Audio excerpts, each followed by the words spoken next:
പാസ്സാകാം. Contact now. ഒരു degree എളുപ്പത്തിൽ ചെയ്യാം. Kerala's first distant degree learning app വഴി. IGNOU university, Sreenarayana Guru open university വഴി ഒരു ഡിഗ്രി സ്വന്തമാക്കാം. കൃത്യമായ മെന്റർഷിപ്പ് ലേണിംഗ് ആപ്പ് വഴി ഓൺലൈൻ പഠിച്ച് പാസ്സാകാം. Contact now. ഒരു ഡിഗ്രി എളുപ്പത്തിൽ ചെയ്യാം. Kerala's first distant degree learning app വഴി. IGNOU university, Sreenarayana Guru open university വഴി ഒരു ഡിഗ്രി സ്വന്തമാക്കാം. കൃത്യമായ മെന്റർഷിപ്പ് ലേണിംഗ് ആപ്പ് വഴി ഓൺലൈൻ പഠിച്ച് പാസ്സാകാം. Contact now. ഒരു ഡിഗ്രി എളുപ്പത്തിൽ ചെയ്യാം. Kerala's first distant degree learning app വഴി. IGNOU university, Sreenarayana Guru open university വഴി ഒരു ഡിഗ്രി സ്വന്തമാക്കാം. കൃത്യമായ മെന്റർഷിപ്പ് ലേണിംഗ് ആപ്പ് വഴി ഓൺലൈൻ പഠിച്ച് പാസ്സാകാം. Contact now. ഒരു ഡിഗ്രി എളുപ്പത്തിൽ ചെയ്യാം. Kerala's first distant degree learning app വഴി. IGNOU university, Sreenarayana Guru open university വഴി ഒരു ഡിഗ്രി സ്വന്തമാക്കാം. കൃത്യമായ മെന്റർഷിപ്പ് ലേണിംഗ് ആപ്പ് വഴി ഓൺലൈൻ പഠിച്ച് പാസ്സാകാം. Contact now. ഒരു ഡിഗ്രി എളുപ്പത്തിൽ ചെയ്യാം. Kerala's first distant degree learning app വഴി. IGNOU university, Sreenarayana Guru open university വഴി ഒരു ഡിഗ്രി സ്വന്തമാക്കാം. കൃത്യമായ മെന്റർഷിപ്പ് ലേണിംഗ് ആപ്പ് വഴി ഓൺലൈൻ പഠിച്ച് പാസ്സാകാം. Contact now.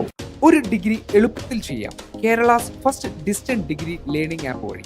IGNOU university, Sreenarayana Guru open university വഴി ഒരു ഡിഗ്രി സ്വന്തമാക്കാം. കൃത്യമായ മെന്റർഷിപ്പ് ലേണിംഗ്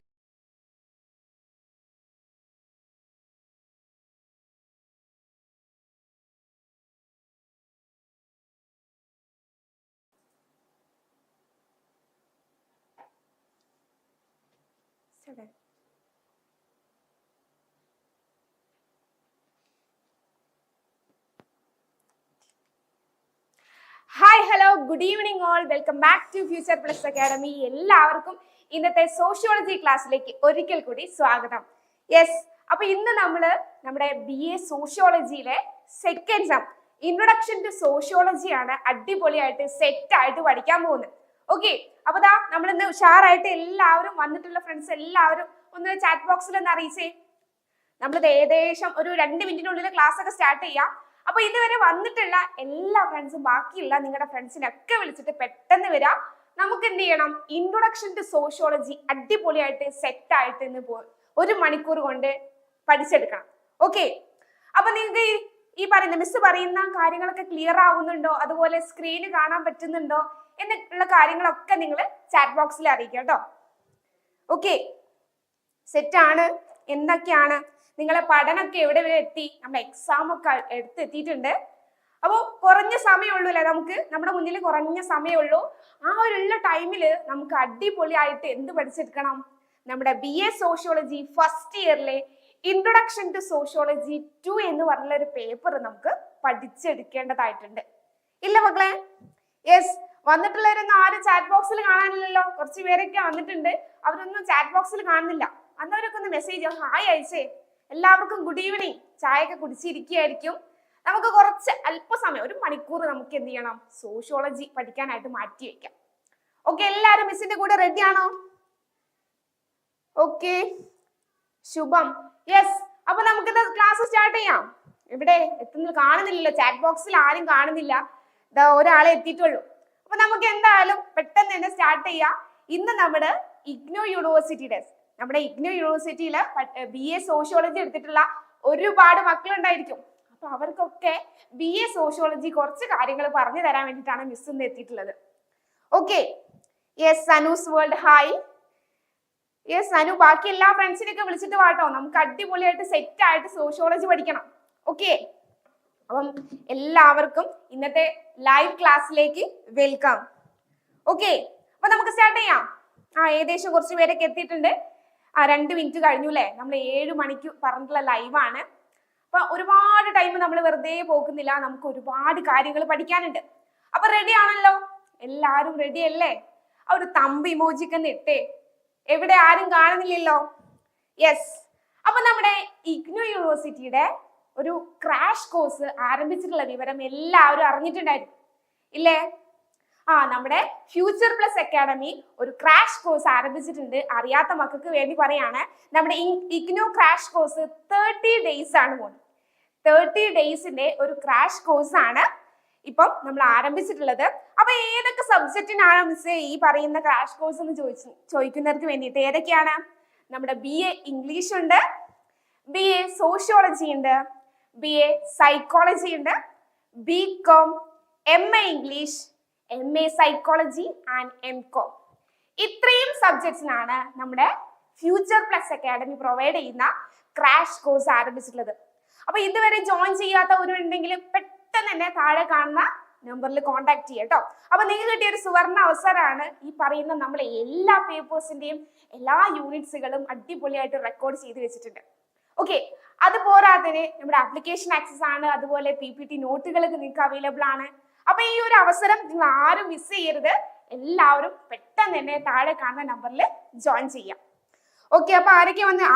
അമൽ hi, Aliya Naushad, yes clear ആണ്. ഓക്കെ ഓക്കെ, അപ്പൊ നമുക്ക് സ്റ്റാർട്ട് ചെയ്യാലോ. അപ്പൊ നമ്മുടെ ക്രാഷ് കോഴ്സിന്റെ കാര്യം നിങ്ങൾ ഒരിക്കൽ കൂടി ഓർമ്മിപ്പിക്കുകയാണ്. ബാക്കിയുള്ള ഫ്രണ്ട്സിനൊക്കെ നിങ്ങൾ അറിയിക്കാം. ഇന്ന് നമ്മൾ പഠിക്കുന്നത് നമ്മുടെ BSOC 103 ഇൻട്രൊഡക്ഷൻ ടു സോഷ്യോളജി 2. അപ്പൊ നമ്മുടെ പേപ്പർ ഏതാണ്? Introduction to sociology 2. അപ്പൊ പേപ്പർ മാറിപ്പോകരുത്, നമുക്ക് ഒരുപാട് പേപ്പേഴ്സ് പഠിക്കാനുണ്ട് അല്ലേ. അപ്പൊ ഇന്ന് നമ്മൾ ഡിസ്കസ് ചെയ്യുന്നത് ഇൻട്രൊഡക്ഷൻ ടു സോഷ്യോളജി 2 ആണ്. അപ്പൊ ഈ 2 നമ്മൾ ഓരോ പേപ്പറും നമ്മുടെ IGNOU യൂണിവേഴ്സിറ്റിയുടെ എക്സാമിന്റെ കാര്യം നിങ്ങൾക്ക് അറിയാം, എങ്ങനെയാണ് ആ സ്ട്രക്ചർ എന്നൊക്കെ അറിയാം അല്ലെ. അപ്പം ഇനി അറിയാത്തവരുണ്ടെങ്കിൽ അവർക്ക് വേണ്ടി പറയാണ്, നമ്മുടെ IGNOU യൂണിവേഴ്സിറ്റിയുടെ എക്സാം സ്ട്രക്ചർ എന്ന് പറയുന്നത് എസ്സേ ടൈപ്പ് ക്വസ്റ്റ്യൻ മാത്രമേ ഉണ്ടായിരിക്കുള്ളൂ. 100 മാർക്കിനാണ് നമ്മുടെ എക്സാം വരുന്നത്. ഓക്കെ, അപ്പൊ ഈ 100 മാർക്കിന് എക്സാം വരുമ്പോൾ നമുക്ക് ഒരു 5 ക്വസ്റ്റ്യൻ നമ്മൾ അറ്റൻഡ് ചെയ്താൽ മതി. അപ്പൊ ഒരു ക്വസ്റ്റ്യൻ എത്ര മാർക്കാ? 20 മാർക്ക്. ഓക്കെ, അപ്പൊ 20 മാർക്സിന്റെ 5 ക്വസ്റ്റ്യൻസ് നമ്മൾ അറ്റൻഡ് ചെയ്ത് കഴിഞ്ഞാൽ നമുക്ക് 100 മാർക്ക് സ്കോർ ചെയ്യാം. അപ്പൊ ഈ പറയുന്ന 3-4 ലൈൻസ് എഴുതിയാൽ നമുക്ക് 20 മാർക്ക് കിട്ടുമോ? ഒരിക്കലും ഇല്ല. അപ്പൊ അത്യാവശ്യം നന്നായിട്ട് ഡീറ്റെയിൽ ആയിട്ട് നമുക്ക് ഈ കണ്ടന്റ് ചോദിക്കുന്ന ഏതാണോ ചോദ്യം അതിനെ കുറിച്ചൊരു കണ്ടന്റ് ആയിട്ടുള്ള ഡീപ്പ് ആയിട്ടുള്ള നോളജ് ഉണ്ടെങ്കിൽ മാത്രമേ ഈ പറയുന്ന ഓരോ ക്വസ്റ്റ്യനും നമുക്ക് അറ്റൻഡ് ചെയ്യാൻ പറ്റുള്ളൂ. ഓക്കെ, അപ്പൊ ഇതിന്റെ ഇൻട്രൊഡക്ഷൻ ആയിട്ട് നിങ്ങളെ അറിയിച്ചെന്നുള്ളൂ. അപ്പൊ ഓൾറെഡി നിങ്ങൾ ഈ പറയുന്ന കാര്യങ്ങളൊക്കെ നിങ്ങൾക്ക് അറിയുന്നുണ്ടായിരിക്കും. ഓക്കെ അല്ലേ? അപ്പൊ അത്തരത്തില് ഒരു കുറച്ച് ക്വസ്റ്റ്യൻ 7ഓളം ക്വസ്റ്റ്യൻ ആണ് മിസ് ഇന്ന് ഡിസ്കസ് ചെയ്യുന്നത്. നമ്മൾ 1 അവർ കൊണ്ട് 8 മണിയോട് കൂടി നമ്മൾ ക്ലാസ് വൈൻഡപ്പ് ചെയ്യും. അപ്പൊ ഈ 7 ക്വസ്റ്റ്യൻസും അതിന്റെ മെയിൻ ആയിട്ടുള്ള പോയിന്റ്സുകളും നമ്മൾ ഇന്ന് ഡീറ്റെയിൽ ആയിട്ട് നോക്കുന്നതാണ്. ഓക്കെ, അപ്പൊ ഇവിടെ ഇതിന്റെ കൂടി ചേർക്കുകയാണ്, നമ്മളൊരു എക്സാം അറ്റൻഡ് ചെയ്യുമ്പോൾ ഈ പറയുന്ന 20 മാർക്കിനാണെന്ന് പറഞ്ഞു. അപ്പൊ ഈ 20 മാർക്കിന് നമ്മൾ എഴുതുമ്പോൾ ആദ്യം ഈ പറയുന്ന പോലെ ഒരു ഇൻട്രൊഡക്ഷൻ നമ്മൾ മസ്റ്റ് ആയിട്ട് കൊടുക്കണം. ഒരു ഇൻട്രൊഡക്ഷൻ വേണം, പാരഗ്രാഫിൽ ഇൻട്രൊഡക്ഷൻ ഒക്കെ കൊടുത്ത് നല്ല നീറ്റ് ആയിട്ട് എന്താണ് നമ്മൾ ഈ പറയുന്ന എന്തിനെ കുറിച്ചാണ് എഴുതാൻ പോകുന്നതിനെ കുറിച്ചൊന്ന് ഇൻട്രൊഡക്ഷൻ കൊടുക്കാം. പിന്നെയാണ് ഡീപ്പായിട്ടുള്ള അതിന്റെ കണ്ടന്റിലേക്ക് പോകുന്നത്. ഓക്കെ, അപ്പൊ കണ്ടന്റ് നിങ്ങൾക്ക് ഓരോ എന്തൊക്കെയാ പാരഗ്രാഫ് വൈസ് ചെയ്താം, ഓരോ മെയിൻ ആയിട്ടുള്ള പോയിന്റ് അണ്ടർലൈൻ ചെയ്യാം. ഓക്കെ, അങ്ങനെ കണ്ടന്റ് ഡീറ്റെയിൽ ആയിട്ട് എക്സ്പ്ലെയിൻ ചെയ്തിട്ട് ലാസ്റ്റ് എന്തും കൂടി കൊടുക്കണം, ഒരു കൺക്ലൂഷനും കൂടി നിങ്ങൾ കൊടുക്കണം. അപ്പൊ ഇത്രയും നീറ്റ് ആയിട്ട് എഴുതി കഴിഞ്ഞാൽ നമുക്ക് 20 മാർക്ക് കിട്ടും. ക്ലിയർ? ഓക്കെ അല്ലേ? അപ്പൊ അങ്ങനെയെങ്കിൽ BSOC 103 ഇൻട്രൊഡക്ഷൻ ടു സോഷ്യോളജി 2 എന്ന് പറഞ്ഞ പേപ്പർ നമ്മൾ ഇതാ സ്റ്റാർട്ട് ചെയ്യുന്നു. ഫസ്റ്റ് ക്വസ്റ്റ്യൻ ഇതാ നിങ്ങളുടെ മുന്നിലേക്ക് തന്നിരിക്കുകയാണ്. Explain the main features of symbolic interactionism. Okay, അപ്പൊ നിങ്ങൾ പഠിച്ചിട്ടുണ്ടാവും, പഠിച്ചു കഴിഞ്ഞവരാണെങ്കിൽ, റിവിഷൻ ഒക്കെ കഴിഞ്ഞവരാണെങ്കിൽ ഈ പറയുന്ന സിംബോളിക് ഇന്ററാക്ഷനിസം എന്താന്ന് പഠിച്ചിട്ടുണ്ടോ? അപ്പം നമ്മൾ ഈ പറയുന്ന ഓരോ ടോപ്പിക്കിനെ കുറിച്ചും ഡീപ്പായിട്ട് ആഴങ്ങളിലേക്ക് ഇറങ്ങി ഒന്നും നമ്മൾ പോകുന്നില്ല. അതൊക്കെ നമ്മുടെ ഫ്യൂച്ചർ പ്ലസ് അക്കാഡമിയുടെ ആപ്പിൽ നിങ്ങൾക്ക് ലഭിക്കും. അപ്പൊ അത് പർച്ചേസ് ചെയ്യുന്നവർക്കൊക്കെ അത് ലഭിക്കും. അപ്പൊ അതിന്റെ മെയിൻ ആയിട്ടുള്ള പോയിന്റ്സ് മാത്രം പറഞ്ഞു പോവുകയാണ് നമ്മൾ ഈ 1 മണിക്കൂർ കൊണ്ട് ചെയ്യുന്നത്. ഓക്കെ, അപ്പൊ ഇതൊക്കെ PYQകളാണ്, പ്രീവിയസ് ഇയർ ക്വസ്റ്റ്യൻ ചോദിച്ചിട്ടുള്ള ക്വസ്റ്റ്യൻസ് ആണ്, ഓരോ ചോദ്യ പേപ്പറിൽ നിന്ന് എടുത്തിട്ടുള്ള ക്വസ്റ്റ്യൻസ് ആണ്. അപ്പം ക്വസ്റ്റ്യൻ പേപ്പറിന്റെ പാറ്റേൺ എങ്ങനെയാണെന്ന് മനസ്സിലാക്കുക, അത് എങ്ങനെ ആൻസർ ചെയ്യുക എന്നുള്ളത് മനസ്സിലാക്കുക മാത്രമാണ് നമ്മളിപ്പോ ചെയ്യുന്നത്. ഓക്കെ ആണല്ലോ? അപ്പൊ വന്നിട്ടുള്ള ആരും പോയിട്ടൊന്നുമില്ലല്ലോ, എല്ലാവരും ഇവിടെ ഇരിക്കുക. അപ്പൊ നമ്മളിതാ 1 അവർ കൊണ്ട് നമ്മൾ അടിപൊളിയായിട്ട് സെറ്റ് ആയിട്ട് സോഷ്യോളജിയോ 2 അടിപൊളിയായിട്ട് പഠിക്കും. ഓക്കെ, അപ്പൊ സിംബോളിക് ഇന്ററാക്ഷനിസത്തിനെ കുറിച്ചാണ് നമ്മൾ ആദ്യത്തെ ക്വസ്റ്റ്യൻ. അപ്പൊ ഇവിടെ സിംബോളിക് ഇന്ററാക്ഷനിസം എന്താണെന്ന് നമ്മൾ എഴുതണം. Symbolic interactionism is a sociological theory that focuses on how individuals create, maintain and change social meanings through interaction. അപ്പൊ അവിടെ തന്നെ ഉണ്ട് സിംബോളിക് ആണ്. അപ്പോൾ സിംബലുകളിലൂടെ നമ്മൾ ആളുകളുമായിട്ട് എങ്ങനെ ഇന്ററാക്ട് ചെയ്യുന്നു, എങ്ങനെ സൊസൈറ്റിയുമായിട്ട് ഇന്ററാക്ട് ചെയ്യുന്നു എന്നതിനെ കുറിച്ച് പറയുന്ന ഒരു തിയറിയാണ് സിംബോളിക് ഇന്ററാക്ഷനിസം. വ്യക്തികള് നമ്മൾ ഈ ആശയവിനിമയത്തിലൂടെ സാമൂഹികമായിട്ടുള്ള അർത്ഥങ്ങൾ എങ്ങനെ സൃഷ്ടിക്കുന്നു, അതുപോലെ ഇത് പരിപാലിക്കുന്നു, അതെങ്ങനെ മാറ്റിമറിക്കുന്നു എന്നതിനെ കുറിച്ചുള്ള ഒരു സാമൂഹ്യ ശാസ്ത്ര സിദ്ധാന്തം അല്ലെങ്കിൽ തിയറിയാണ് ഈ പറയുന്ന സിംബോളിക് ഇന്ററാക്ഷനിസം. ക്ലിയർ? അപ്പൊ അത്രയും കാര്യങ്ങൾ ഇൻട്രൊഡക്ഷനിൽ കൊടുക്കാം. യെസ്, അഞ്ജന യെസ് മെസ്സേജ് അയക്കുന്നുണ്ട്. ഓക്കെ, അപ്പൊ ഇത്തരത്തില് എന്താണ് മെയിൻ ടോപ്പിക് എന്നുള്ള കാര്യം ഇൻട്രൊഡക്ഷനിൽ പറയാം. Then theory emphasize the importance of symbols. അപ്പൊ ആ പേര് സൂചിപ്പിക്കുന്ന പോലെ തന്നെ, ഈ നെയിം ഇൻഡിക്കേറ്റ് ചെയ്യുന്ന പോലെ തന്നെ സിംബൽസിനെ കുറിച്ചുള്ള പഠനമാണ്. സച്ച് ആസ് എന്തൊക്കെ വരും? ലാംഗ്വേജ്, ജെസ്റ്റേഴ്സ്, ഒബ്ജക്ട്സ് എന്നീ എന്തെങ്കിലും ഒരു ഒബ്ജക്ട്സിനെ കുറിച്ചിട്ട്. In communication that social construction of reality. അപ്പൊ ഇവിടെ ആളുകള് ഇത്തരത്തിലുള്ള നമ്മുടെ ലാംഗ്വേജിനായാലും ജെസ്റ്റേഴ്സ് ആയാലും ഒബ്ജക്ട്സും ഇതിനെ കുറിച്ചുള്ള നമ്മൾ ആശയവിനിമയത്തില് എത്രത്തോളം ഈ ഇത്തരത്തിലെ സിംബലുകൾ യൂസ് ചെയ്യുന്നു അതിനെ കുറിച്ചുള്ള ഒരു തിയറി തന്നെയാണ് സിംബോളിക് ഇന്ററാക്ഷനിസം എന്ന് പറയുന്നത്. Clear? Here main features of symbolic interactionism. അപ്പൊ നമ്മൾ ഇതിന്റെ മെയിൻ ഫീച്ചേഴ്സ് ആണ് ഓരോന്നായിട്ട് നോക്കാൻ പോകുന്നത്. യെസ്, നിങ്ങൾ സ്ക്രീനിൽ ക്ലിയർ ആണെന്ന് വിചാരിക്കുന്നു. First point, focus on meaning. അപ്പൊ ഈ പോയിന്റ്സുകളൊക്കെ നിങ്ങൾ ഇപ്പൊ തന്നെ പഠിച്ചു പോവാം. Focus on meaning. അപ്പൊ എന്താണോ അതിന്റെ മീനിങ്, എന്താണോ അതിന്റെ അർത്ഥം, അതിൽ ഫോക്കസ് ചെയ്യുന്നു, അത്രേ ഉള്ളൂ. ഓക്കെ, അപ്പൊ മീനിങ് ഈസ് സെൻട്രൽ. അപ്പൊ പ്രധാന കാര്യം ഈ പറയുന്ന മീനിങ് തന്നെ, അർത്ഥം തന്നെയാണ്. People act based on the meaning they assign to things. These meanings are derived from social interaction and are not inherent in objects or action themselves. അപ്പൊ ഇവിടെ പറയുന്നത് അതിന്റെ അർത്ഥത്തിനെയാണ് ഇമ്പോർട്ടൻസ് കൊടുക്കുന്നത്, മീനിങ്സിനാണ് ഇമ്പോർട്ടൻസ് കൊടുക്കുന്നത് എന്ന് നമ്മൾ പറയുന്നുണ്ട്. ഓക്കെ, അപ്പൊ എക്സാമ്പിൾ ആയിട്ട് നമ്മൾ പറയാം, A hand shake can symbolise greeting or agreement. അപ്പൊ നമ്മൾ എന്ത് ചെയ്യും? ഷേക്ക് ഹാൻഡ് കൊടുക്കും അല്ലെ, ഹാൻഡ് ഷേക്ക്. അപ്പൊ ഇതെന്താണ്? ഇതൊക്കെ നമ്മുടെ ഈ ഒരു സിംബോളിക് ഇന്ററാക്ഷൻസും ആശയവിനിമയം, നമ്മൾ അല്ലെങ്കിൽ ഒരു പുതിയ നമ്മുടെ ഫ്രണ്ടോ അല്ലെങ്കിൽ ആരെങ്കിലും ആയിക്കോട്ടെ, നമുക്ക് അറിയുന്ന ആളാണ്, ഒരുപാട് വർഷത്തിന് ശേഷം നമ്മൾ ആളെ കാണുകയാണ്, അപ്പൊ നമ്മളൊരു ഷേക്ക് ഹാൻഡ് കൊടുക്കും അല്ലെ, അതൊക്കെ ഇതിന്റെ ഒരു ഭാഗമാണെന്നാണ് പറയുന്നത്. ഒരു എക്സാമ്പിൾ ആയിട്ട് പറഞ്ഞോളൂ. Subjective interpretation. Individuals interpret symbols in various ways based on their personal experience and social context. അപ്പൊ ഇത്തരത്തിലുള്ള പേഴ്സണൽ എക്സ്പീരിയൻസിന്റെ ബേസിലും സോഷ്യൽ കോണ്ടെക്സ്റ്റിന്റെ ബേസിലൊക്കെ എന്താണ് മീനിങ്ങിനെ ഫോക്കസ് ചെയ്യുന്നു എന്നുള്ളതാണ് പറയുന്നത്. ഇനി സെക്കൻഡ് പോയിന്റിൽ നോക്കാം. Yes, Emmanuel.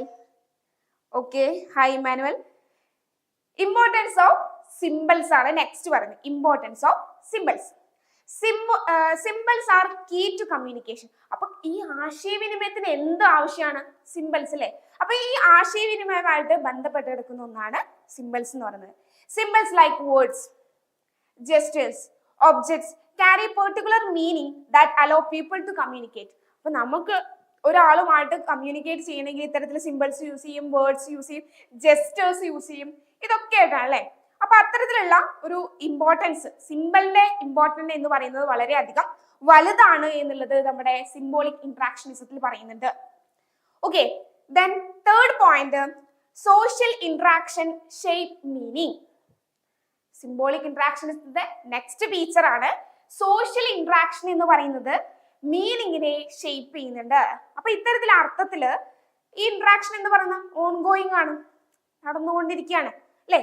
അപ്പൊ individuals develop and change meanings through continuous interaction with others. അപ്പൊ ഇവിടെ കണ്ടിന്യൂസ് ആയിട്ടുള്ള ഒരു ഇന്ററാക്ഷൻ, മറ്റുള്ളവരുമായിട്ടുള്ള ഒരു കണ്ടിന്യൂസ് ആയിട്ടുള്ള ഇന്ററാക്ഷൻ നടന്നുകൊണ്ടിരിക്കുന്നുണ്ട്. അതുവഴി എന്ത് ചെയ്യും? Social interaction is A dynamic process where meaning can be negotiated or modified എന്ന് പറയുന്നത്. അപ്പൊ അത്തരത്തില് ഈ സോഷ്യൽ ഇന്ററാക്ഷൻ ഓരോ അർത്ഥതലങ്ങളും, ഓരോരുത്തരും കാണുന്ന അർത്ഥതലങ്ങളിൽ അവർ യൂസ് ചെയ്യുന്ന സിംബൽസിൽ വ്യത്യാസങ്ങൾ ഉണ്ടായിരിക്കും. Okay, then fourth point, self and identity. Self and identity എന്നാണ് പറയുന്നത്. The self is a social contrast. അപ്പൊ സെൽഫ് എന്ന് പറയുന്നത് ഒരു സോഷ്യൽ കോൺട്രാസ്റ്റ് ആണ്. Symbolic interactionism argue that the self is a social construct. It is a subjective, interpretive, and subjective. അപ്പൊ symbolic interactionism argue that the self is a social contrast. Self is not innate.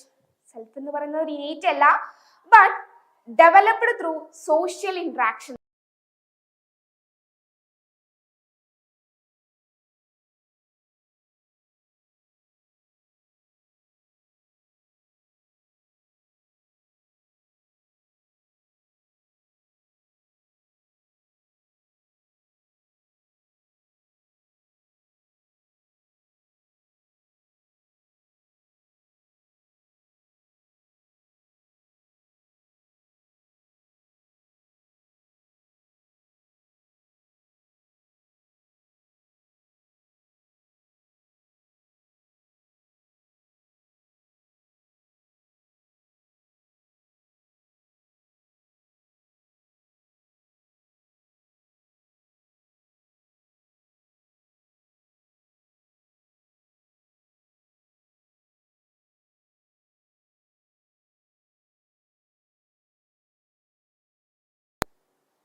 Okay ആണോ?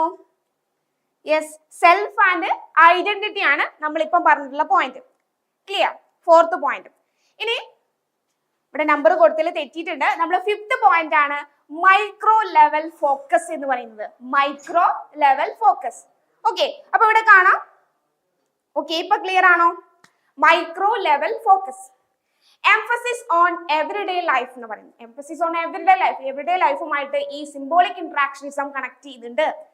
Symbolic interactionism focus on the micro level interaction between individuals. അപ്പൊ ഈ ആളുകളുമായിട്ട്, വ്യക്തികളുമായിട്ടുള്ള ഒരു micro level, ചെറിയ micro means എന്താ, ചെറിയ രീതിയിൽ.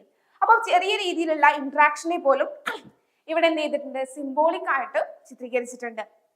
അപ്പം അതും ഈ തിയറിയുമായിട്ട് ബന്ധപ്പെടുത്തിയിട്ട് നമുക്ക് പറയാൻ സാധിക്കും. ഓക്കെ, ഇപ്പൊ ക്ലിയർ ആണല്ലോ? Yes Amal, Emmanuel, yes clear ആണെന്ന് വിചാരിക്കുന്നു. ഓക്കെ, അപ്പം sixth point emergent social reality. Emergent social reality ആണ് നെക്സ്റ്റ് പോയിന്റ് വരുന്നത്. ഇവിടെ social reality is constructed. Social reality എന്ന് പറയുന്നത് കൺസ്ട്രക്ട് ചെയ്യുന്നതാണ്. The theory posits that social reality is not fixed but constantly created by individual through their interaction. അപ്പൊ ഇവിടെയൊക്കെ പറയുന്നത് ആളുകൾ തമ്മിലുള്ള, വ്യക്തികൾ തമ്മിലുള്ള ഇന്ററാക്ഷനെ കുറിച്ചിട്ടാണ്. സിംബോളിക്കലി ഉള്ള ഇന്ററാക്ഷനെ കുറിച്ചിട്ടാണ് ഇവിടെ കോൺസെപ്റ്റ് മൊത്തത്തിൽ പറയുന്നത്. ഓക്കെ, അതിന്റെ ഓരോ പോയിന്റുകൾ എടുത്ത് പറയുന്നുള്ളൂ. നെക്സ്റ്റ് വരുന്നത് ക്രിട്ടിക് ആൻഡ് ഒബ്ജക്റ്റിവിറ്റി. എന്താണ് ക്രിട്ടിക് ഓഫ് ഒബ്ജക്റ്റിവിറ്റി?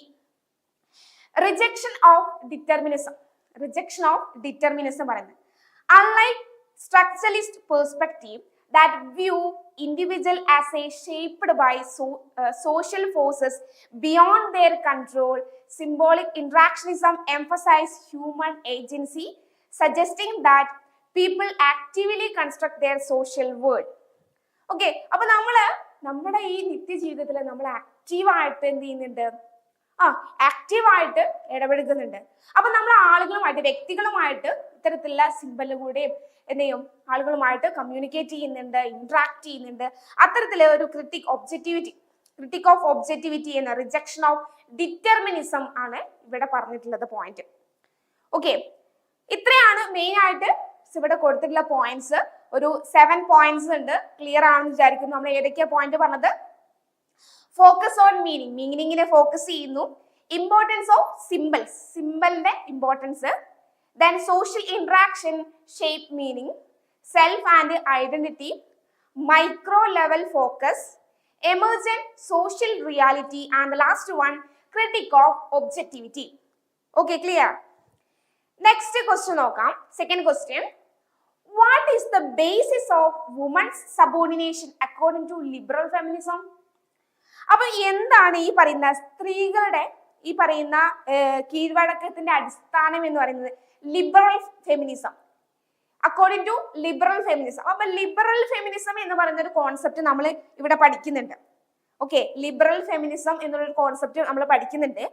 അതിന്റെ ബേസ് ചെയ്തിട്ട് ഈ വുമൻസിന്റെ സബോർഡിനേഷൻ, ഇത്തരത്തില് സ്ത്രീകളെ എത്രത്തോളം, ഏത് രീതിയിലാണ് പരിഗണിക്കുന്നത്, ഏത് അടിസ്ഥാനത്തിലാണ് അവരെ നോക്കിക്കാണുന്നത്, അവരുടെ കീഴ്വഴക്കങ്ങളൊക്കെ ഏത് രീതിയിലാണെന്നുള്ളത് ലിബറൽ ഫെമിനിസത്തിന്റെ കോൺസെപ്റ്റില് നമ്മളോട് എക്സ്പ്ലെയിൻ ചെയ്യാൻ പറഞ്ഞത്.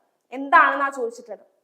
അപ്പൊ ഇവിടെ പറയാം അക്കോർഡിംഗ് ടു ലിബറൽ ഫെമിനിസം. അപ്പൊ നമ്മൾ ആദ്യം എന്ത് പറയണം, ഇൻട്രൊഡക്ഷനിൽ എന്താണ് ഇത് പറയുന്നത്, എന്താണ് ഇത് മുന്നോട്ട് വെക്കുന്നത് എന്നുള്ള കാര്യങ്ങൾ പറയാം. അപ്പൊ according to liberal feminism, the basis of women's subordination lies in legal, political and social inequality that have historically denied women same opportunity, rights and freedom as men. അത്രയേ ഉള്ളൂ. മെന്നിന് എത്രത്തോളം പരിഗണന കൊടുക്കുന്നുണ്ടോ, ലിബറൽ ഫെമിനിസം അനുസരിച്ച് സ്ത്രീകളുടെ കീഴ്വഴക്കത്തിന്റെ അടിസ്ഥാനം എന്ന് പറയുന്നത് നിയമപരവും അതുപോലെ രാഷ്ട്രീയവും അതുപോലെ തന്നെ സാമൂഹികവുമായ അസമത്വങ്ങളിൽ ഒന്നാണ് എന്ന് പറയുന്നുണ്ട്. അപ്പൊ ഇവിടെ സാമൂഹ്യമായ അസമത്വങ്ങളിലാണ് എന്ന് പറയുമ്പോൾ ചരിത്രപരമായിട്ട് സ്ത്രീകൾക്ക് എന്താണ് നടന്നുകൊണ്ടിരിക്കുന്നത്? പുരുഷന്മാരെ പോലെ അവസരങ്ങളും അവകാശങ്ങളും സ്വാതന്ത്ര്യങ്ങളും നിഷേധിക്കുകയാണ് ഉണ്ടായത്. പുരുഷന്മാർക്ക് കിട്ടുന്ന അതേ പരിഗണന ഈ പറയുന്ന സ്ത്രീകൾക്ക് കിട്ടിയിട്ടുണ്ടോ? ഇല്ല. അപ്പൊ അത്തരത്തില് രണ്ടുപേർക്കും തുല്യ അവസരങ്ങള് അല്ലെങ്കിൽ അസമത്വം ഒഴിവാക്കിയിട്ട് സമത്വം എന്നുള്ളൊരു ഈക്വാലിറ്റി എന്നുള്ളൊരു കോൺസെപ്റ്റിലേക്ക് എത്തിപ്പെടുന്നതിന് വേണ്ടിയിട്ടാണ് ഇവിടെ ലിബറൽ ഫെമിനിസത്തിൽ ആവശ്യപ്പെടുന്നത്. Liberal feminist argue that these inequalities are rooted in discriminatory laws, institutional practices and cultural norms that systematically exclude women from full participation in public life. അപ്പൊ നമ്മൾ ഈ മെന്നിന് എങ്ങനെയാണോ അവർക്ക് റൈറ്റ്സും അവരുടെ ഇക്വാലിറ്റീസും ഉണ്ടായിരുന്നത്, അതിന് എഗെയിൻസ്റ്റ് ആയിട്ട് അല്ലെങ്കിൽ അതിന് വിരുദ്ധമായിട്ടുള്ള പലതുമായിരുന്നു അവർക്ക് ലഭിച്ചിരുന്ന പലതും എന്ത് ചെയ്യുന്നില്ല, നമ്മുടെ ഈ ഫീമെയിൽസിന് അല്ലെങ്കിൽ സ്ത്രീകൾക്ക് ലഭിച്ചിട്ടുണ്ടായിരുന്നില്ല. അപ്പൊ അത് ഉന്നയിച്ചുകൊണ്ട് അവർക്ക് ഈക്വാലിറ്റി നിലനിൽക്കണം എന്നുള്ളൊരു കോൺസെപ്റ്റിലാണ് ഇവിടെ ലിബറൽ ഫെമിനിസം ഉയർന്നു വന്നിട്ടുണ്ടായിരുന്നത്. അപ്പം ഇതിനുമായിട്ട് ബന്ധപ്പെടുത്തിയിട്ടുള്ള ഈ ലിബറൽ ഫെമിനിസം വ്യൂ ആണ് വുമൺ സബോർഡിനേഷൻ ഇൻക്ലൂഡ്. അപ്പൊ അത്തരത്തില് ലിബറൽ ഫെമിനിസത്തില് ഉൾപ്പെട്ടിട്ടുള്ള കുറച്ച് പോയിന്റ്സ് ആണ് നമ്മൾ ഇനി നോക്കാൻ പോകുന്നത്. ഓക്കെ, അപ്പൊ first one, lack of legal equality. അപ്പൊ എന്താ പറഞ്ഞത്, ഈ ലിബറൽ ഫെമിനിസത്തില്, ലിബറൽ ഫെമിനിസം എന്ന് പറയുമ്പോൾ മെന്നിന് ഹൈ പൊസിഷനും എന്താ വുമണിന് ലോ ആയിരുന്നു. അപ്പൊ അത്തരത്തിൽ അവിടെ ഉണ്ടായിരുന്ന സബോർഡിനേഷൻ, എത്രത്തോളം സബോർഡിനേഷൻ ആണ് ഇവിടെ നമ്മൾ നോക്കുന്നത്. ഓക്കെ, സബോർഡിനേഷൻ എന്തൊക്കെയാണ്? First one, lack of legal equality ആണ് പറയുന്നത്.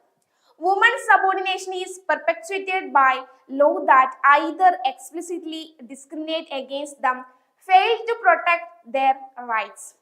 അവരുടെ അവകാശങ്ങൾ അവർക്ക് ലഭിക്കുന്നതിന് വേണ്ടിയിട്ട് സാധിച്ചിട്ടില്ല, അവിടെ ഫെയിൽ ആണ് ഉണ്ടായത്. അവരുടെ അവകാശങ്ങൾ സംരക്ഷിക്കുന്നതിൽ കൃത്യമായിട്ട് മുന്നോട്ട് പോകാൻ സാധിച്ചിരുന്നില്ല എന്നാണ് പറയുന്നത്.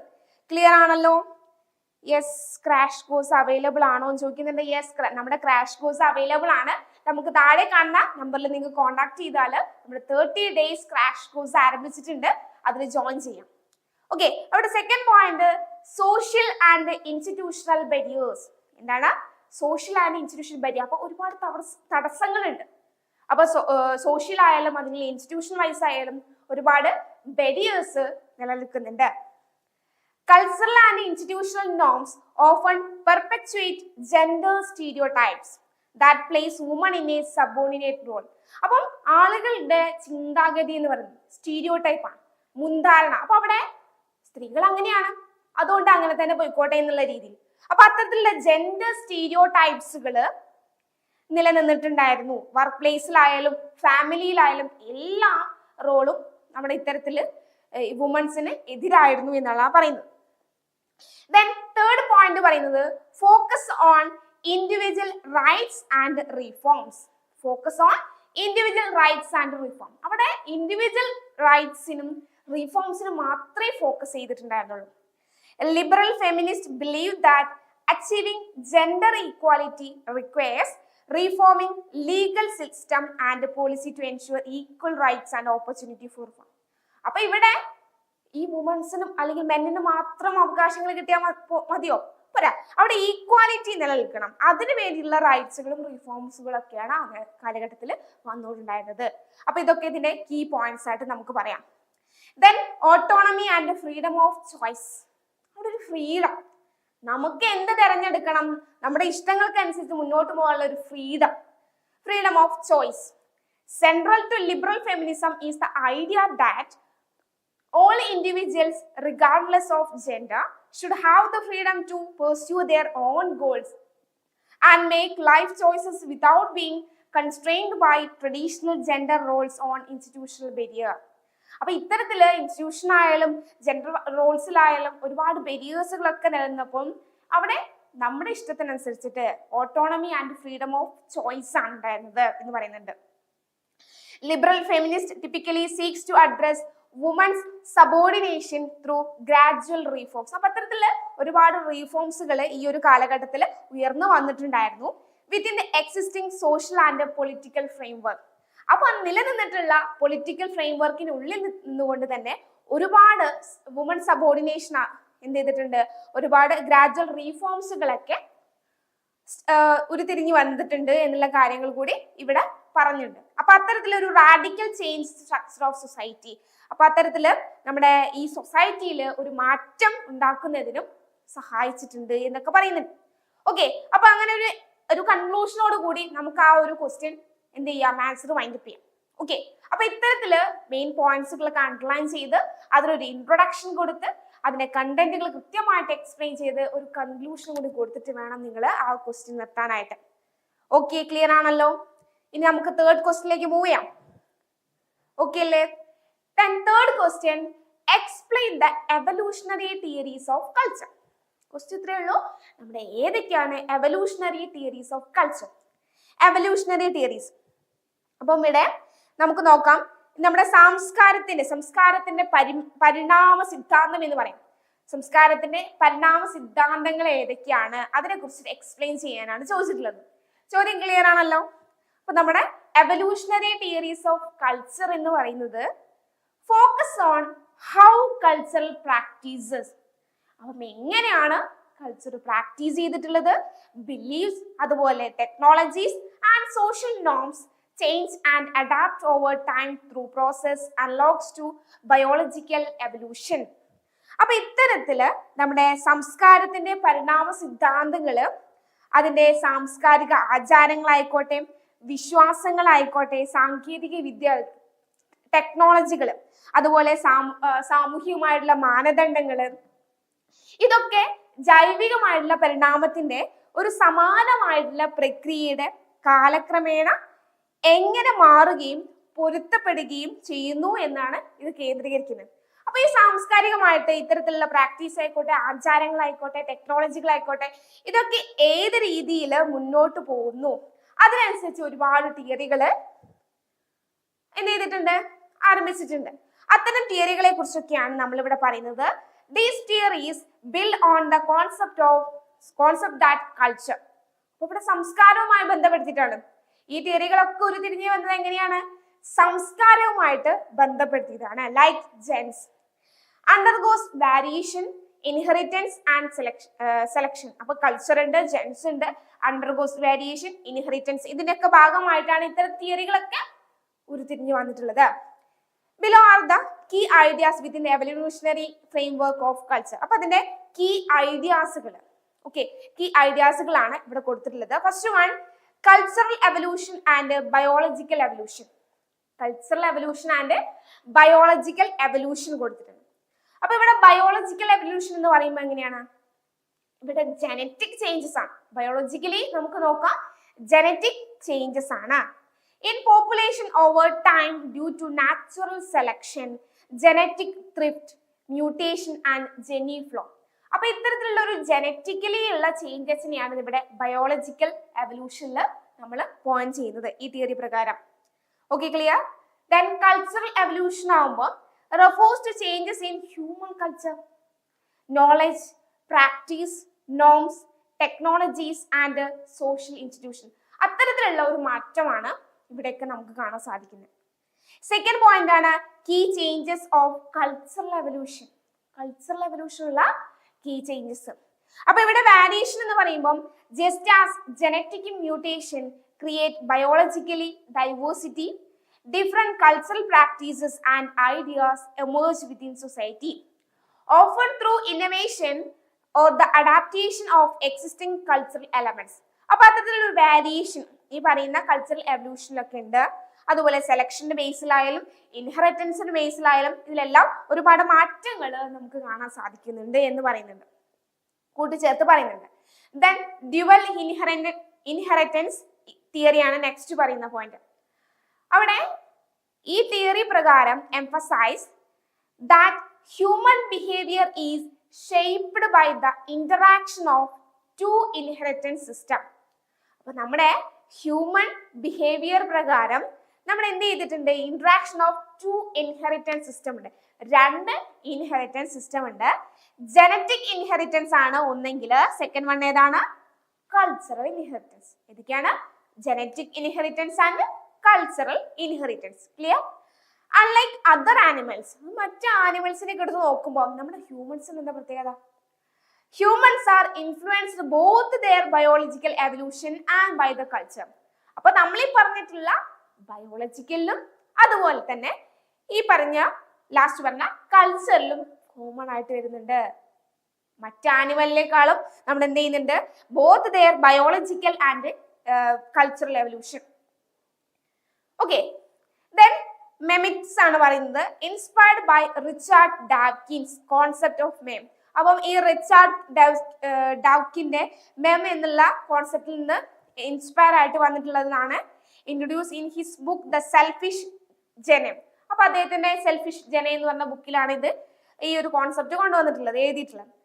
മെംറ്റിക്സ് suggest that cultural idea and practices reflect and spread in a way similar to gene. അപ്പൊ സ്പ്രെഡ് ചെയ്യുന്നത് സിമിലർ ടു ജെന്നെയാണ് എന്നാണ് പറയുന്നത്.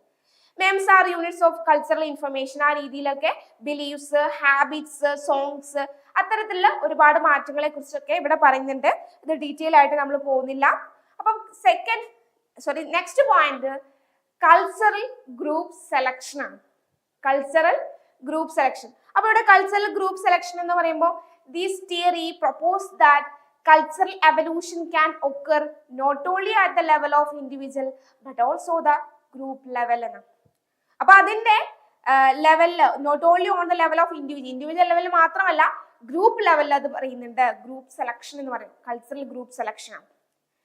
ദെൻ നെക്സ്റ്റ് വരുന്നതാണ് ക്യുമുലേറ്റീവ് കൾച്ചറൽ എവല്യൂഷൻ. എന്താണ് ക്യുമുലേറ്റീവ് കൾച്ചറൽ എവല്യൂഷൻ? അപ്പൊ ഇവിടെ humans have the unique capacity. അപ്പൊ നമ്മുടെ മനുഷ്യർക്ക് എന്താ ഒരു യുണീക് കപ്പാസിറ്റി ഉണ്ട് for cumulative culture, meaning that cultural knowledge and innovation can build over generation. Okay, അപ്പൊ അത്തരത്തിലുള്ള ഒരു ഇനേറ്റ് ആയിട്ടുള്ള യുണീക്ക് ആയിട്ടുള്ള കപ്പാസിറ്റി ആർക്കുണ്ട്? നമ്മുടെ ഹ്യൂമൻസിനുണ്ട്. Okay, humans have the unique capacity for cumulative culture എന്നാ പറയുന്നത്. ഓക്കെ, മനുഷ്യർക്ക് ക്യുമുലേറ്റീവ് കൾച്ചറുള്ള അതുല്യമായിട്ടുള്ള ഒരു കഴിവുണ്ട്. അതുകൊണ്ട് തന്നെ each generation does not start from scratch but build on the knowledge and achievement of previous generation എന്ന് പറയുന്നത്. This cumulative process allow for the increasingly complex technology, social system and forms of communication to develop over time. അപ്പൊ ഇത്തരത്തിലുള്ള സമയങ്ങളിൽ എന്ത് ചെയ്തു? ദീർഘകാലത്തേക്കായാലും അത്തരത്തിലൊരു complex ആയിട്ടുള്ള ടെക്നോളജികളും സിസ്റ്റങ്ങളും ഒക്കെ നമ്മൾ ആര് കൊണ്ടുവന്നിട്ടുണ്ട്? നമ്മുടെ ഹ്യൂമൻസ്. ഓക്കെ, അത്തരം കാര്യങ്ങളൊക്കെ ഇവിടെ പറയുന്നുണ്ട്. അതിന്റെ ക്രിട്ടിക്കും ചലഞ്ചസും കൂടി എക്സ്ട്രാ പോയിന്റ് ആയിട്ട് ഇവിടെ കൊടുത്തിട്ടുണ്ട്. നിങ്ങൾക്ക് വായിച്ചു നോക്കാം. Simplistic analogies, non Darwinian mechanism, rapid change. അപ്പൊ ഇത്തരത്തിലുള്ള ക്രിട്ടിക്കലും അതുപോലെ ചലഞ്ചുകളാണ് കൊടുത്തിട്ടുള്ളത്. ലാസ്റ്റ് ഒരു കൺക്ലൂഷനുകൾ കൊടുത്തിട്ടുണ്ട്. എന്തൊക്കെയാ പറയുന്നത്? Evolutionary theories of a culture provide a framework to understand how human society develop and change over time. അപ്പം എവല്യൂഷണറി തിയറി ഓഫ് കൾച്ചറിൽ എന്താ പ്രൊവൈഡ് ചെയ്യുന്നത്?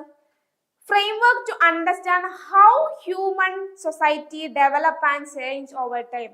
അപ്പം എങ്ങനെയാണ് ഹ്യൂമൻ സൊസൈറ്റികൾ ഡെവലപ്പ് ആവുന്നത്, അതുപോലെ ഈ പീരീഡിൽ ചേഞ്ച് ഓവർ ടൈം, ഈ ഇത്തരത്തിൽ ഓരോ സമയത്തിൽ ഇതിൽ മാറ്റങ്ങൾ വന്നുകൊണ്ടിരിക്കുന്നത് എങ്ങനെയാണെന്നുള്ളതും കൃത്യമായിട്ട് എക്സ്പ്ലെയിൻ ചെയ്യുന്നുണ്ട്. ക്ലിയർ? ഓക്കെ, അപ്പൊ ഇത്രയാണ് നമ്മുടെ ഈ ഒരു ക്വസ്റ്റ്യന്റെ ആൻസർ ആയിട്ട് നമ്മൾ കൊടുത്തിട്ടുള്ളത്. കുറച്ച് പോയിന്റുകൾ മാത്രമേ ഉള്ളൂ. അഡീഷണൽ ആയിട്ട് നിങ്ങൾ പഠിച്ചിട്ടുള്ള ഒരുപാട് കാര്യങ്ങൾ ഇതിലേക്ക് ആഡ് ചെയ്യാം. ഓക്കെ ആണല്ലോ? യെസ്, അങ്ങനെയാണെങ്കിൽ നമുക്ക് നെക്സ്റ്റ് ക്വസ്റ്റ്യനിലേക്ക് പോവാം. Discuss Karl Marx view on capitalism. അപ്പൊ റിപ്പീറ്റ് ആയിട്ട് ഈ ഒരു മേഖലയിൽ നമുക്ക് ക്വസ്റ്റ്യൻസ് കാണാൻ സാധിക്കുന്നുണ്ട്. അപ്പൊ ഈ കാൾ മാർക്സിന്റെ വ്യൂ ക്യാപിറ്റലിസം നമ്മൾ പഠിക്കുന്നുണ്ട്. ആരും ഇൻട്രൊഡ്യൂസ് ചെയ്തതാണ് നമ്മുടെ കാൾ മാർക്സ്.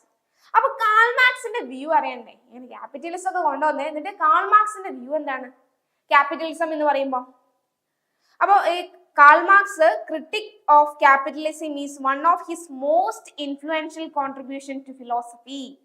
അപ്പൊ അദ്ദേഹത്തിന്റെ തത്വശാസ്ത്രത്തില് ഫിലോസഫിയില് അദ്ദേഹം കൊണ്ടുവന്നിട്ടുള്ള അദ്ദേഹത്തിന്റെ മോസ്റ്റ് ഇൻഫ്ലുവൻഷ്യൽ കോൺട്രിബ്യൂഷൻ ആണ് എന്ത്? ഈ പറയുന്ന critic of capitalism. Economics and political theory, philosophy, economics, political theory, ഇത് ഏതെടുത്ത് നോക്കിയാലും അദ്ദേഹത്തിന്റെ പ്രധാന ഒരു കോൺട്രിബ്യൂഷൻ ആയിട്ട് നമുക്ക് കാണാം. ഓക്കെ, എന്താണ് capitalism? His analysis is focused on the inherent contradiction and the exploitative nature of the capitalist system. Here are key elements of Marx view capitalism. അപ്പൊ അദ്ദേഹത്തിന്റെ വ്യൂ ആണ്, അദ്ദേഹത്തിന്റെ മാർക്സ് വ്യൂവിന്റെ കീ എലമെന്റ്സ് ആണ് നമ്മളോട് ചോദിച്ചിട്ടുള്ളത്. ആ എലമെന്റ്സ് ആണ് താഴെ കൊടുത്തിട്ടുള്ളത്. ക്ലിയർ? നിങ്ങൾക്ക് കാണാൻ പറ്റുന്നുണ്ടല്ലോ. നമുക്ക് ഓരോ എലമെന്റ് ആയിട്ട് നോക്കാം. റെഡി അല്ലേ? First one, historical materialism and class struggle. Historical materialism and class struggle. Marx viewed history as a series of class struggles where the economic structure of society shape all other aspects of life. Okay, അപ്പോൾ marks view ചെയ്തത് history as A series of class struggle where the economic structure of a society shape all other aspects of life. അപ്പോൾ ഇവിടെ പ്രധാനമായിട്ട് രണ്ട് class ഉണ്ട് എന്നുള്ള കാര്യം detail ആയിട്ടൊന്നും പോകുന്നില്ല. പ്രധാനമായിട്ട് രണ്ട് ക്ലാസ്സുകളുണ്ട്. ഏതൊക്കെയാണ് ക്ലാസ്സുകൾ? ഒന്ന് ബൂർഷ്വ, മറ്റേതോ ഇത് proletarian. The bourgeoisie the capitalist class ആണ്. ക്യാപിറ്റലിസ്റ്റ് ക്ലാസ് അവരെ നമുക്ക് എന്ത് പറയാം? Bourgeoisie. Who own the means of production, factories, land, resource. ഇതിന് കോണർമാരെ നമുക്ക് ബൂർഷ്വാസി എന്ന് പോലെ. അപ്പൊ അത്തരത്തിൽ ബൂർഷ്വാസിയിലാണ് പറയുന്നത് ദ ക്യാപിറ്റലിസ്റ്റ് ക്ലാസ് ആണ്. ക്ലിയർ? ഫസ്റ്റ് ക്ലാസ് ആണ്. 2 പ്രൈമറി ക്ലാസ് ഉണ്ട്. അതിൽ ഫസ്റ്റ് ക്ലാസ് ആണ് bourgeoisies. Second one the proletarian. അപ്പൊ ഈ പ്രൊലറ്റേറിയൻ എന്താ? മറ്റേത് ബൂർഷ്വാസി, അതായത് ലാൻഡിന്റെ എല്ലാത്തിന്റെ ഓണേഴ്സ് ആണെങ്കിൽ ഇവർ ആരായിരിക്കും? വർക്ക് ചെയ്യുന്നവര്. അപ്പൊ the working class who do not own productive resources and are thus compelled to sell their labor power to survive എന്നാ പറയുന്നത്. ക്ലിയർ? അപ്പൊ ഇവിടെ വർക്ക് ചെയ്യുന്നവരാണ് മറ്റേ ഈ പറയുന്ന ഫാക്ടറീസിലും ലാൻഡിലും റിസോഴ്സസിലും വർക്ക് ചെയ്യുന്ന വർക്കിംഗ് ക്ലാസ് പീപ്പിൾ ആണ് ദി പ്രൊലറ്റേറിയൻ എന്ന് പറയുന്നത്. ഇവിടെ മാർക്സ് എന്താ ബിലീവ് ചെയ്തത്? Marx believed that capitalism exacerbates class conflict because the bourgeoisie. Bourgeoisies പ്രകാരം എന്താണ്? Driven by profit. ഇവർ പ്രോഫിറ്റ് ഏൺ ചെയ്യാനല്ലേ ശ്രമിക്കുള്ളൂ. അത്തരത്തിലും exploit the proletarian by paying them less than the value they produce എന്ന് പറയുന്നത്. ഓക്കെ, ദെൻ സെക്കൻഡ് പോയിന്റ് ആണ് അലീനിയേഷൻ. അലീനിയേഷൻ എന്നാണ് സെക്കൻഡ് പോയിന്റ്. എന്താണ് അലീനിയേഷൻ എന്ന് പറയുമ്പം? ഇവിടെ അന്യവൽക്കരണം. അലീനിയേഷൻ means അന്യവൽക്കരിക്കുക, അന്യവൽക്കരിക്കപ്പെടുക. But Marx's concept of alienation is a central to his critique of capitalism എന്ന് പറയും. അപ്പോൾ അദ്ദേഹത്തിന്റെ ക്രിട്ടിക് ഓഫ് ക്യാപിറ്റലിസത്തിലെ ഒരു സെൻട്രൽ പോയിന്റ് ആണ് ഈ അലീനിയേഷൻ അഥവാ അന്യവൽക്കരണം എന്ന് പറയുന്നത്. ക്ലിയർ? ഇവിടെ ഇദ്ദേഹം ആർഗ്യൂ ചെയ്യുന്നത് under capitalism workers become alienated in several ways. അപ്പൊ ഇങ്ങനെ അന്യവൽക്കരിച്ച് പല സ്ഥലങ്ങളിലേക്ക് പോയിട്ടുണ്ട്. എവിടേക്കാ? From the product to their labour, from the act of production, from themselves, from other people. അപ്പോൾ ഇവിടെ നോക്കാം ഓരോന്ന്. From the product of their labor, workers have no control over that they produce. അവർ പ്രൊഡ്യൂസ് ചെയ്യുന്ന ഒരു control ഉണ്ടായിരിക്കില്ല. The goods can create the taken capitalist and sold for profit. Profit ഉണ്ടാക്കുക, അത്ര മാത്രമേ. Then from the act of production, act of productionന്റെ ബേസിലോ work in a capitalist system become repetitive, monotonous and devoid of creativity എന്നാണ്. അതുപോലെ തന്നെയാണ് themselvesഉം and from other peoples. ഇങ്ങനെ ഓരോ അലിനിയേഷന്റെ category കൊടുത്തിട്ടുണ്ട്. ഓക്കെ, then തേർഡ് പോയിന്റ് നോക്കാം, സർപ്ലസ് വാല്യൂ ആൻഡ് എക്സ്പ്ലോയിറ്റേഷൻ. എന്താണ് surplus value and exploitation ആണ്. മാർക്സ് ഇൻട്രൊഡ്യൂസ് ചെയ്ത the concept of surplus value to explain how capitalist extract profit.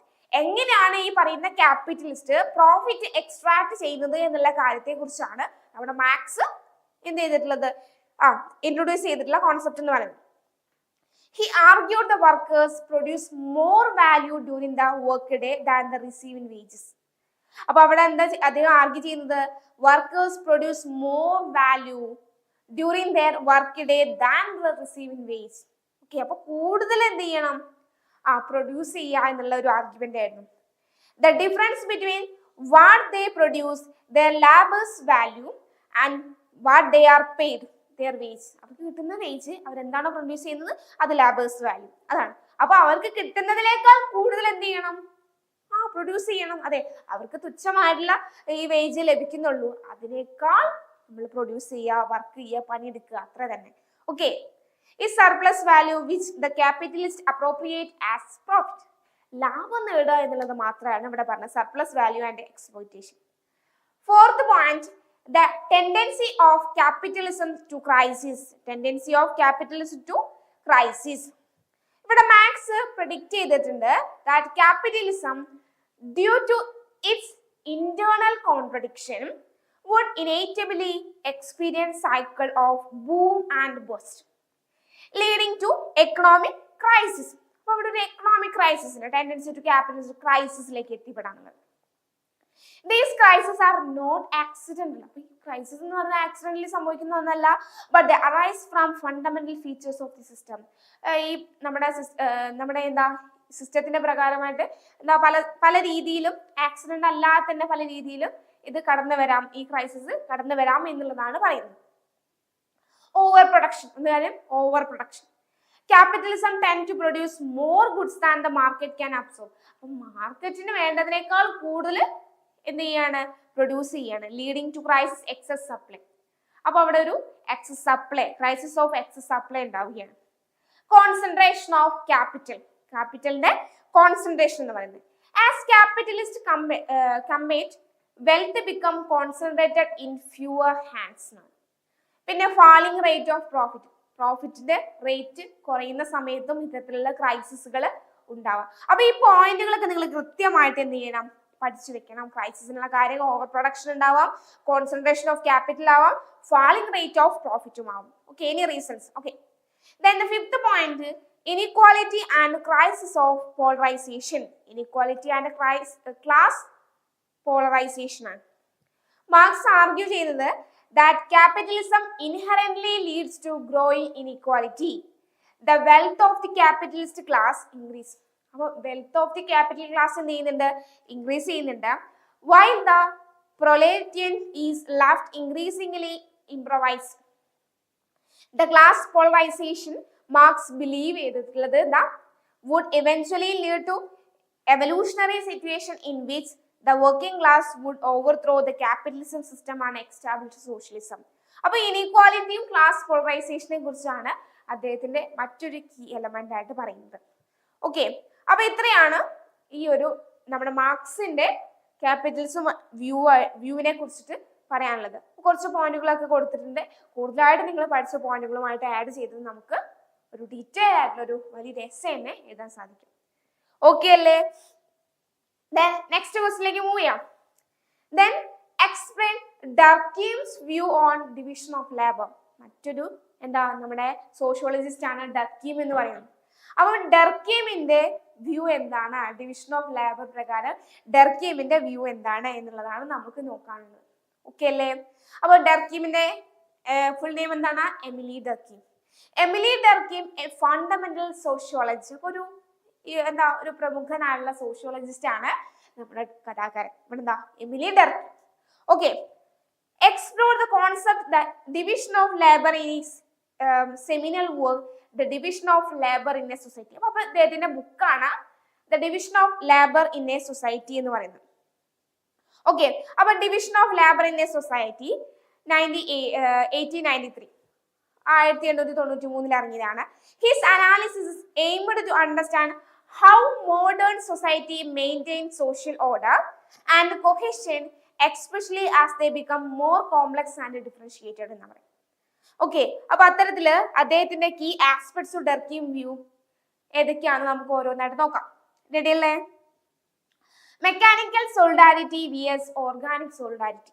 അപ്പൊ ഫസ്റ്റ് വൺ ആണ് മെക്കാനിക്കൽ സോളിഡാരിറ്റിയും അതുപോലെ തന്നെ ഓർഗാനിക് സോളിഡാരിറ്റിയും. അപ്പൊ മെക്കാനിക്കൽ സോളിഡാരിറ്റിയെ കുറിച്ചാണ് പറയുന്നത്.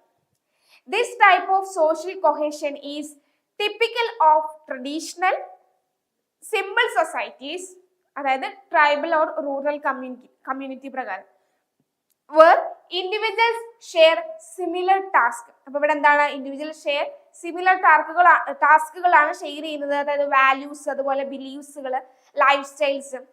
ഈ mechanical solidarity, there is a little division of labor and social cohesion is based on the collective consciousness, a shared sense of value and norms. ഇവിടെ shared ആയിട്ടുള്ള എന്ത് ചെയ്യുന്നത്? Shared sense of values and norms ആണ് എന്നുള്ളതും പറയുന്നുണ്ട്. Here individuals feel connected because they are largely alike. അപ്പൊ എങ്ങനെയാണ് ആളുകൾ കണക്ട് ചെയ്യുന്നത്? They are largely alike എന്ന് പറയും. Then സെക്കൻഡ് ആണ് ഓർഗാനിക് സോളിഡാരിറ്റി എന്ന് പറയുന്നത്. Organic solidarity. In contrast, modern industrial societies are characterized by the more complex division of labor, where individuals perform specialized tasks and have diverse roles. Social cohesion here is based on inheritance. People rely on each other. അപ്പോൾ ഒരു organic solidarity എന്നുള്ളതും നമ്മുടെ ഈ പറഞ്ഞിട്ടുള്ള ഡർക്കീം വ്യൂവിന്റെ ഒരു key aspects ആയിട്ട് നമുക്ക് പറഞ്ഞു വെക്കാം. നെക്സ്റ്റ് വരുന്നത് the role of division of labor in a social cohesion. Social cohesion പ്രകാരം നമ്മുടെ ഡിവിഷൻ ഓഫ് ലേബറിന്റെ റോൾ ഡർക്കീം ബിലീവ് ചെയ്തത് that is the division of labour is A essential for modern society. അപ്പൊ ഈ നമ്മുടെ മോഡേൺ സൊസൈറ്റിക്ക് ഒരു എസെൻഷ്യൽ ആയിട്ടുള്ള കാര്യമാണ് എന്തെന്ന് പറയുന്നത്? നമ്മുടെ ഈ ഡിവിഷൻ ഓഫ് ലേബർ എന്ന് പറയുന്നത്. ഓക്കെ, എസെൻഷ്യൽ ആണ് എന്ന് പറയുന്നത്. It create mutual dependence among individual. അപ്പൊ ആളുകൾക്കിടയിൽ ഒരു മ്യൂച്വൽ ഡിപ്പെൻഡൻസ് ഉണ്ടാക്കിയെടുക്കാനായിട്ട് ഈ ഡിവിഷൻ ഓഫ് ലേബർ സഹായിക്കുന്നുണ്ട് എന്ന് പറയുന്നുണ്ട്. Then evolutionary view ആണ് നെക്സ്റ്റ് വരുന്നത്. evolutionary view. Durkheim viewed as the transition from mechanical to organic solidarity as an evolutionary process. As societies develop, the division of labor naturally increase. അപ്പൊ ഇവിടെ society develop ചെയ്യുമ്പോൾ അവിടെ എന്ത് സംഭവിക്കും? Division of ലേബറിന് എന്താ സംഭവിക്കുക? അത് വർദ്ധിക്കും. നാച്ചുറലി എന്തായിരിക്കും? ഇൻക്രീസ് ചെയ്യും. Leading to more specialization. അപ്പൊ അവിടെ ലീഡിങ് ടു മോർ സ്പെഷ്യലൈസേഷൻ. ഇവിടെ ഡിവിഷൻ ഓഫ് ലേബർ ഇൻക്രീസ് ചെയ്യുന്നതിന്റെ ഭാഗമായിട്ട് കൂടുതൽ സ്പെഷ്യലൈസേഷൻ ഉണ്ടാവുന്നു. Okay, pathologies of the division of labor. Pathology of the division of labor ആണ് നെക്സ്റ്റ് പറയുന്ന point. Despite its benefits, Durkheim acknowledged that the division of labor could also lead to problems or pathologies. Okay, such as anomie, a state of normlessness or social instability എന്ന് പറയുന്നത്. അപ്പൊ അത്തരത്തില് pathologies of division of laborഉം ഡർക്കീമിന്റെ view ആയിട്ട് നമുക്ക് പറഞ്ഞു വെക്കാം. Then moral and functional dimensions ആണ്. moral and functional dimensions. അപ്പൊ ഇത്തരത്തില് മോറൽ ആയിട്ടായിക്കോട്ടെ, ഫങ്ഷൻ ആയിക്കോട്ടെ, ഒരുപാട് ഇത്തരത്തിലുള്ള ഡയമെൻഷൻസ് ഒക്കെ ഡർക്കീമിന്റെ ഒരു കീ ആസ്പെക്ട്സ് ആയിട്ട് നമുക്ക് പറയാൻ സാധിക്കും. Durkheim's view the division of labor as not just an economic necessity but also a moral phenomena. അപ്പൊ ഇത്തരത്തിൽ ഡർക്കീമിന്റെ വ്യൂ എന്ന് പറയുന്നത് ഈ ഡിവിഷൻ ഓഫ് ലേബർ എന്ന് പറയുന്നത് just not an economic necessity മാത്രമല്ല, ബട്ട് ഓൾസോ മോറൽ ഫിനോമിന, ഒരു മോറൽ ഫിനോമിന കൂടിയാണ് എന്നുള്ള കാര്യങ്ങൾ മനസ്സിലാക്കുക. അപ്പൊ മോറൽ ഫിനോമിനയും കൂടിയാണ്, അതുപോലെ ഫങ്ഷണൽ ഡയമെൻഷനും കൂടിയാണ് എന്നുള്ള കാര്യങ്ങൾ കൃത്യമായിട്ട് മനസ്സിലാക്കുക. Okay, it fosters essences or moral works. Division of labor therefore serves both a functional and ethical purpose in maintaining social order. അപ്പൊ ഇത്രയും പോയിന്റുകളാണ് ഡർക്കീമിന്റെ വ്യൂ, ഡിവിഷൻ ഓഫ് ലേബറിന്റെ വ്യൂസിനെ കുറിച്ചിട്ട് ഇവിടെ കൊടുത്തിട്ടുള്ളത്. അതിനൊരു കൺക്ലൂഷൻ കൂടി ഉണ്ട്. For Durkheim, the division of labor was a fundamental force in modern society, driving the transformation from simple to complex forms of social organization. Clear? അപ്പോൾ അത്തരത്തിലൊരു കൺക്ലൂഷനും കൂടി നിങ്ങൾ കൃത്യമായിട്ട് എന്ത് ചെയ്യണം, എഴുതിയിരിക്കണം. ഓക്കെ, എങ്കിൽ മാത്രമേ നമുക്ക് 20 മാർക്ക് സ്കോർ ചെയ്യാനായിട്ട് സാധിക്കുള്ളൂ. ഓക്കെ അല്ലേ? Okay, yes. ഇനി നമ്മൾ നോക്കുന്നത് നിയോ എവല്യൂഷണറി തിയറീസ് ആണ് പറയുന്നത്. നിയോ എവല്യൂഷണറി തിയറീസിൽ നിയോ എവല്യൂഷണറി തിയറി എന്ന് പറയുന്നത് modern extension of classical social evolution ആണ്, എവല്യൂഷനിസം ആണ്, which sought to explain the development of societies over time to stages of progress. These theories emerged primarily in the mid-20th century and focus on understanding how cultures evolve and adapt in response to environmental, technological and social change.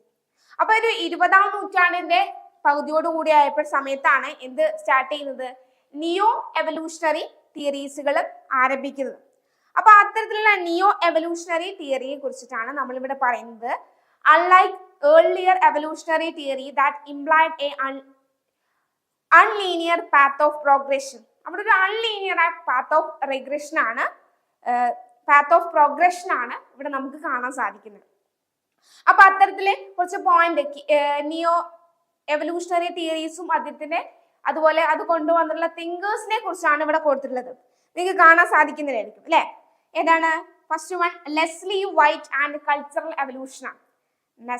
Leslie White and cultural evolution. അപ്പൊ Leslie White is often considered the founder of neo evolutionism. അപ്പൊ neo എവല്യൂഷനിസത്തിന്റെ founder ആരാണ്? Leslie White ആണ്. അപ്പൊ അദ്ദേഹം focus ചെയ്തത് role of energy and technology, evolution of culture ആണ്. അപ്പൊ ആരാണ് കൊണ്ടുവന്നത്? അദ്ദേഹത്തിന്റെ മെയിൻ റോൾ എന്തായിരുന്നു, എന്തിലാണ് ഫോക്കസ് ചെയ്തത്, ഇത്തരം കാര്യങ്ങൾ നിങ്ങൾ പഠിച്ചിരിക്കും. അപ്പം ലെസ്ലി വൈറ്റ് എന്താ ഫോക്കസ് ചെയ്തത്? റോൾ ഓഫ് എനർജിയും ടെക്നോളജിയുമാണെന്ന് മനസ്സിലാക്കാം. അപ്പൊ അതിന്റെ ഇക്വേഷനെ കൊടുത്തിട്ടുണ്ട് C=E/TC എന്ന് പറയുന്നത്. E എന്ന് പറയുന്നത് ടൈംസ് C എന്ന് പറഞ്ഞാൽ കൾച്ചർ ആണ്, E എനർജി ആണ്, T എന്ന് പറഞ്ഞാൽ ടെക്നോളജി, അതായത് എഫിഷ്യൻസി ഇൻ ഹാറിംഗ് എനർജി എന്ന് പറയുന്നത്. ഓക്കെ, അത്തരത്തിലുള്ള ഇക്വേഷൻ ഒക്കെ ഇവിടെ കൊടുത്തിട്ടുണ്ട്. Then സെക്കൻഡ് വരുന്നത് second theory Julian Steward and multi linear evolution. Julian Steward and multi linear എവല്യൂഷനെയാണ് നെക്സ്റ്റ് പറഞ്ഞിട്ടുള്ളത്. ജൂലിയൻ സ്റ്റിവാർഡ് പ്രൊപ്പോണ്ട് ചെയ്തത് മൾട്ടി ലീനിയർ എവല്യൂഷൻ. അപ്പൊ ജൂലിയൻ സ്റ്റിവാർഡ് എന്താ ചെയ്തത്? അദ്ദേഹത്തിന്റെ തിയറി ഏതാണ്? Multi linear evolution. Julian Steward multi linear evolution. As a critic that earlier unlinear models of social evolution, Stewart emphasized that different cultures evolve in response to their particular environment and social context. അപ്പോൾ different cultures എന്ത് ചെയ്യുന്നുണ്ട്? Response to particular environment and social context എന്നുള്ള രീതിയിലാണ് ആ theory മുന്നോട്ട് പോയത്, നമ്മുടെ Julian സ്റ്റിവാർഡിന്റെ theory. Clear? Then Marshall Sahlins and Elman Service and general via specific evolution ആണ്. അപ്പോൾ സഹലിനും അതുപോലെ service build upon Steward ideas and distinguish between two types of evolution. അവിടെ രണ്ട് ടൈപ്പ് ഓഫ് എവല്യൂഷൻ ഉണ്ട്. ഏതൊക്കെയാണ്? ഒന്ന് ജനറൽ എവല്യൂഷൻ ആണ്, മറ്റൊന്ന് സ്പെസിഫിക് എവല്യൂഷൻ ആണ്. അപ്പൊ ഏതൊക്കെയാണ് രണ്ട് എവല്യൂഷൻ എന്ന് പറയുന്നത്? ഒന്ന് ജനറൽ എവല്യൂഷൻ ആണ്, മറ്റൊന്ന് സ്പെസിഫിക് എവല്യൂഷൻ ആണ്. ക്ലിയർ? അപ്പൊ ജനറൽ എവല്യൂഷൻ എന്ന് പറയുമ്പോൾ ദിസ് റെഫേഴ്സ് ടു ബ്രോഡ്, കുറച്ചുകൂടി ബ്രോഡ് ആയിട്ടുള്ള ഒരു വൈഡ് ആയിട്ടുള്ള overachieving trends to societal development such as the progression from simple to complex. അപ്പൊ ജനറൽ എന്ന് പറയുമ്പോൾ സിമ്പിൾ ടു കോംപ്ലക്സ് എന്നുള്ള രീതിയിലേക്ക്. എന്നാൽ സ്പെസിഫിക് എവല്യൂഷനോ this focus on the particular unique evolutionary path taken by individual societies. It's acknowledge that society may evolve in diverse way based on their local condition. അപ്പൊ local condition ബേസിലാണ് ഇത് മുന്നോട്ട് പോയിട്ടുള്ളത്. Then next വരുന്ന point theory Gordon Childe and neolithic evolution ആണ്. അപ്പൊ Gordon Childe contribute ചെയ്തത് neo evolutionary തിയറിയാണ്. Neo evolutionary theory through the concept of revolutionary changes in human history. Human ഹിസ്റ്ററിയിൽ ഉണ്ടായിട്ടുള്ള റെവല്യൂഷണറി തിയറീസുമായിട്ട് കണക്ട് ചെയ്തിട്ടുള്ള കോൺസെപ്റ്റുമായിട്ട് കണക്ട് ചെയ്തിട്ടാണ് നമ്മുടെ നിയോ എവല്യൂഷണറി തിയറീസ് ആര് കൊണ്ടുവന്നിട്ടുള്ളത്? ഗോർഡൻ ചൈൽഡ് കൊണ്ടുവന്നിട്ടുള്ളത്. ഓക്കെ, ദെൻ കൾച്ചറൽ മെറ്റീരിയലിസം ആണ് നെക്സ്റ്റ് പറയുന്നത്. Marvin Harris. കൾച്ചറൽ മെറ്റീരിയലിസം ആണ് മാർവിൻ ഹാരിസിന്റെ. Harris cultural materialism is another from neo evolutionary theory. Neo എവല്യൂഷണറിയിൽ നിന്ന് വ്യത്യസ്തമായുള്ള ഒന്നാണ് എന്ത്? ഈ കൾച്ചറൽ മെറ്റീരിയലിസം എന്ന് പറയുന്നത്. അപ്പൊ ഈ ഓരോ തിയറിയും അത് കൊണ്ടുവന്ന പ്രൊപ്പോണ്ട് ചെയ്തിട്ടുള്ള വ്യക്തിയെ നിങ്ങൾ കൃത്യമായിട്ട് പഠിക്കണം. ക്ലിയർ? യെസ്. ദെൻ ഇതിന്റെ കീ കോൺസെപ്റ്റുകൾ പറയുന്നുണ്ട്. Key concept in neo evolutionary theories energy and technology key കോൺസെപ്റ്റുകളാണ്. അഡാപ്റ്റേഷൻ വരുന്നുണ്ട്, മൾട്ടി ലീനിയർ പാത്തുകൾ വരുന്നുണ്ട്, കൾച്ചറൽ ഇക്കോളജി ഉണ്ട്, മെറ്റീരിയലിസം ഉണ്ട്. അപ്പൊ ഇതൊക്കെ എന്തുമായിട്ട് ബന്ധപ്പെട്ട കീ കോൺസെപ്റ്റുകളാണ്? നിയോ എവല്യൂഷണറി തിയറിയുമായിട്ട് ബന്ധപ്പെട്ടുള്ള കീ കോൺസെപ്റ്റുകളാണ്. ഏതൊക്കെയാണ്? Energy and technology, adaptation, multi linear path, cultural ecology, materialism. Okay, ഇനി ലാസ്റ്റ് ക്വസ്റ്റ്യനിലേക്ക് പോവാം. അപ്പൊ ഇന്നത്തെ ലാസ്റ്റ് ക്വസ്റ്റ്യൻ ആണ് discuss the structural functional perspective of Radcliffe brown. അപ്പൊ നമ്മൾ റാഡ്ക്ലിഫ് ബ്രൗണിനെ കുറിച്ച് പഠിക്കുന്നുണ്ട്. അപ്പൊ അദ്ദേഹത്തിന്റെ ഒരു പെർസ്പെക്റ്റീവ് ആണ് സ്ട്രക്ചറൽ ഫങ്ഷണൽ പെർസ്പെക്റ്റീവ്. അപ്പൊ അദ്ദേഹത്തിന്റെ ഈ സ്ട്രക്ചറൽ ഫങ്ഷണൽ പെർസ്പെക്റ്റീവിനെ കുറിച്ചാണ് നമ്മളോട് എഴുതാൻ പറഞ്ഞിട്ടുള്ളത്. 10 മാർക്കിന് എഴുതാം, 20 മാർക്കിന് എഴുതാം. A.R. Radcliffe Brown was a key figure of anthropology, known for developing the structural functionalist perspective, which focuses on understanding society as a complex system of interrelated parts എന്ന് പറയുന്നത്. Okay, about his theoretical approach emphasizing how social structure maintain order and stability. എങ്ങനെയാണ് ഈ പറയുന്ന social structure maintain order and stability maintain ചെയ്യുന്നത് ഒരു സൊസൈറ്റിയില്. അപ്പൊ അദ്ദേഹത്തിന്റെ structural ഫങ്ഷണലിസവുമായി ബന്ധപ്പെട്ടുള്ള കുറച്ച് പോയിന്റ്സുകളാണ് ഇവിടെ കൊടുത്തിട്ടുള്ളത്. First one, society as A system. Society as A system. Okay, Radcliffe brown viewed society as a living organism made up of interdependent parts, much like organ in a body. അപ്പൊ ഒരു നമ്മുടെ ബോഡിയിലെ ഒരു organ എന്ന പോലെ തന്നെ എന്ത് ചെയ്തിട്ടുണ്ട് അദ്ദേഹം? ഒരു ലിവിങ് ഓർഗാനിസം, സൊസൈറ്റിയെ ഒരു ലിവിങ് ഓർഗാനിസം ആയിട്ട് വ്യൂ ചെയ്തിട്ടുണ്ട്. ഇന്റർഡിപെൻഡന്റ് പാർട്സ്, അതായത് ഇൻസ്റ്റിറ്റ്യൂഷൻ ഉണ്ട്, റോൾസ് ഉണ്ട്, നോംസ് ഉണ്ട്, ഇത്തരത്തിലുള്ള ഒരുപാട് പാർട്ടുകൾ നമ്മുടെ സൊസൈറ്റിക്ക് ഉണ്ടല്ലോ. അപ്പൊ നമ്മുടെ ബോഡിയിലെ ഓർഗൻസ് പോലെ തന്നെ ഇൻസ്റ്റിറ്റ്യൂഷൻ ആയാലും റോൾ ആയാലും നോംസ് ഒക്കെ നമ്മുടെ സൊസൈറ്റിയുടെ ഭാഗമാണ് എന്നുള്ള കാര്യങ്ങളാണ് അത് സൊസൈറ്റി ആസ് എ സിസ്റ്റം എന്നുള്ള രീതിയിൽ പറഞ്ഞിട്ടുള്ളത്. ക്ലിയർ? Then social structure ആണ് next point. Radcliffe Brown, the most important aspects of society, its structure, the pattern of relationship that exists between individual and groups. Okay, അപ്പൊ ഇവിടെ പറഞ്ഞത് most important aspects of society structure ആണ് social structure എന്ന് പറയുന്നത്. Social structure എന്ന് പറയുന്നത് വളരെ important ആയിട്ടുള്ളതാണ്. These structures such as kingship system, അപ്പൊ അതിൽ വരുന്ന ഒരു സിസ്റ്റമാണ് കിങ്ഷിപ്പ്. ബന്ധുത്വത്തെ കുറിച്ചൊക്കെ നമ്മൾ പഠിക്കുന്നുണ്ട്. ബന്ധുത്വത്തെ കുറിച്ചുള്ള പഠനമാണ് കിങ്ഷിപ്പ്. അതുപോലെ പൊളിറ്റിക്കൽ സിസ്റ്റം ഉണ്ട്, എക്കണോമിക് റോൾസ് ഉണ്ട്, ഫ്രെയിംവർക്ക് ഓഫ് ദി സൊസൈറ്റി ഉണ്ട്. അപ്പൊ ഇത്തരത്തിലുള്ള ഒരുപാട് സ്ട്രക്ചേഴ്സിനെ കുറിച്ചിട്ടും ഇവിടെ പഠിക്കുന്നുണ്ട്. നമ്മളെ ഈ ഒരു റാഡ്ക്ലിഫ് ബ്രൗണില് പഠനത്തിൽ വിധേയമാക്കിയിട്ടുണ്ട്. Then third, functions of social institutions. Social ഇൻസ്റ്റിറ്റ്യൂഷന്റെ ഫങ്ഷൻ എന്നുള്ള രീതിയിൽ പറഞ്ഞു വെക്കുന്നുണ്ട്.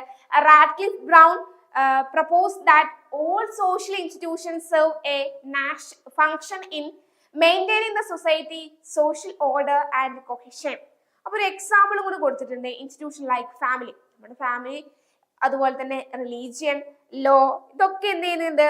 Regulate individual behaviour. നമ്മുടെയൊക്കെ ബിഹേവിയറിനെ റെഗുലേറ്റ് ചെയ്യാൻ വേണ്ടി, അത് കൺട്രോൾ ചെയ്യാനൊക്കെ ഇത്തരത്തിൽ ഫാമിലി ആയിക്കോട്ടെ, ലോ ആയിക്കോട്ടെ, റിലീജിയൻ, ഇതൊക്കെ ഹെൽപ്പ് ചെയ്യുന്നുണ്ട്. മാനേജ് കോൺഫ്ലിക്റ്റുകൾ മാനേജ് ചെയ്യുന്നതിനൊക്കെ ഇത് ഹെൽപ്പ് ചെയ്തിട്ടുണ്ട് എന്നാണ് പറയുന്നത്. Next, focus on social cohesion and stability. Focus on social cohesion and stability ആണ് പറയുന്നത്. Radcliffe Brown functionalism highlight the importance of social cohesion. അപ്പം സോഷ്യൽ കൊഹെഷന്റെ ഇമ്പോർട്ടൻസിനെ കുറിച്ചിട്ടും ഇവിടെ പറയുന്നുണ്ട്. അതുപോലെ social structure contribute to the sense of unity among members of society. Then fifth point, rituals and customs. Rituals and customs. In his research, particularly in his studies of indigenous society, Radcliffe brown focus on rituals. അപ്പൊ Radcliffe brown എന്തിനാണ് focus ചെയ്തിട്ടുള്ളത്? അതിന്റെ റിച്വൽസിലാണ്. Okay, അപ്പൊ നമ്മുടെ റിച്വൽസിലും അതുപോലെ കസ്റ്റംസിലൊക്കെയാണ് നമ്മുടെ Radcliffe brown focus ചെയ്തിട്ടുണ്ടായിരുന്നത് എന്നാണ് പറയുന്നത്. ദെൻ അതിന്റെ ക്രിറ്റിസിസം ആയിട്ട് പറയുന്നതാണ് over emphasis of stability. Over emphasis of stability. Critic argue that Radcliffe Brown the theory focus too much of stability and continuity. അപ്പോൾ too much of എന്താ പറഞ്ഞുള്ളത്, സ്റ്റെബിലിറ്റി ആൻഡ് കണ്ടിന്യൂറ്റി എന്നുള്ള criticism ആയിട്ട് പറഞ്ഞിട്ടുണ്ട്.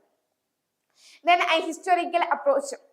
His approach was often seen the hysterical treating society a static entity without considering historical transformation and external influence like colonization and globalization. അപ്പൊ അതിനെ കുറിച്ചൊക്കെയാണ് ഇതിന്റെ criticism ആയിട്ട് പറഞ്ഞിട്ടുള്ളത്.